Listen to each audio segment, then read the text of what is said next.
What is RuneScape's item lending system? Today, we are going to take a deep dive into the system that many of you may remember and some of you may have forgotten about. We will be looking at the history, scandals, and the current place in the game of the item lending system.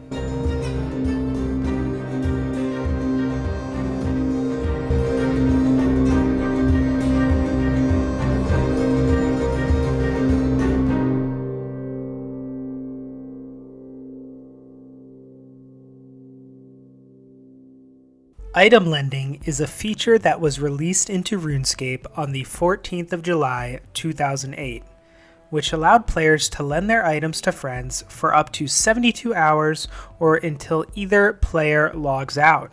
This meant that players could lend a long list of items ranging from weapons like god swords, armor like bandos, and rare items like Santa hats, party hats, and Halloween masks. This would all be done in the trade screen, where the lent item would appear in the loan box, and once accepted, the other player would have this item, which would be loaned to them for the specified amount of time. This was initially intended as a way for players to lend their friends items without the risk of being scammed. But this item lending system turned into much, much more. The item lending system almost immediately started being used as a way for players to make money by lending out their items for a fee. In World 2, there was a complete section dedicated to people lending out their weapons, armors, and rares. The players would charge a fee such as lending an AGS for 100k for 1 hour.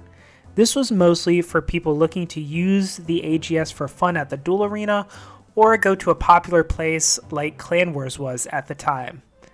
I remember spending my money to get an AGS lent to me right when I hit 75 attack, because of course I couldn't afford one, but I was so excited to try it out.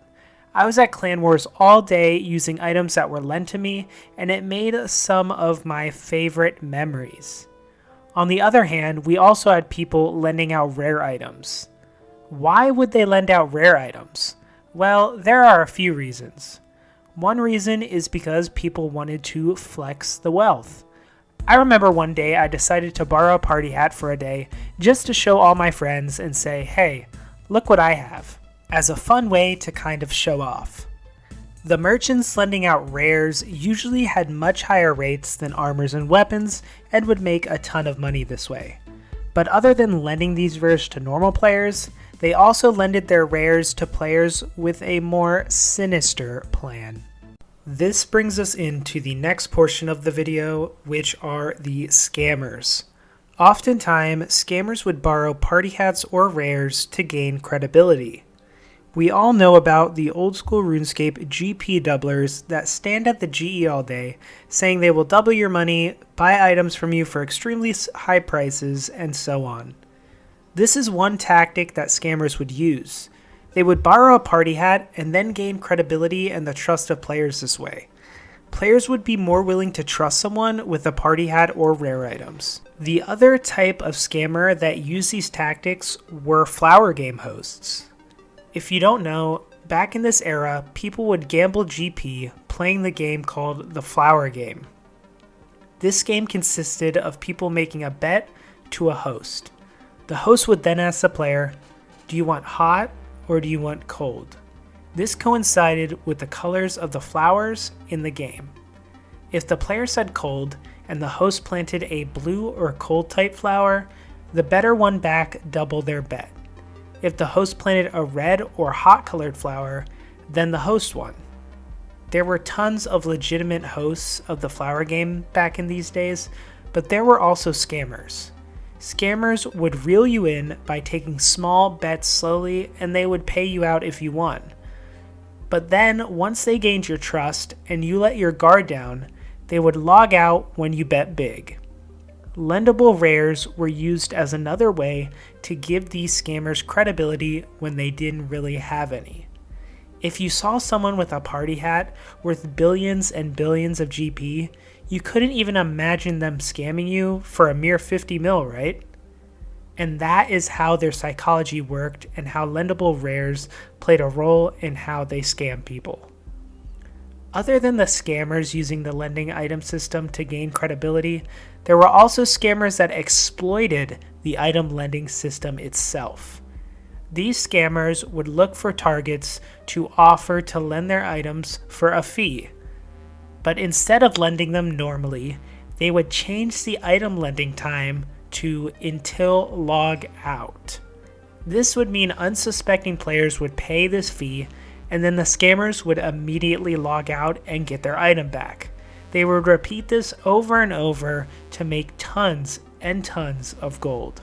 Now we are going to be moving on to where the item lending system stands in the current games. First, we are going to talk about old school RuneScape. Was and will the item lending system ever be introduced into old school RuneScape? Well, if we look back in time, the old school RuneScape developers were actually asked during a Q&A back in September of 2015 if they could reintroduce the item lending system to old school. The question was immediately met with groans from everyone on the panel and a bunch of quick no's. Mod Ash followed up by saying, "I remember what the buy to rent effect did to the economy back in the day. When we had it, it wasn't a good effect."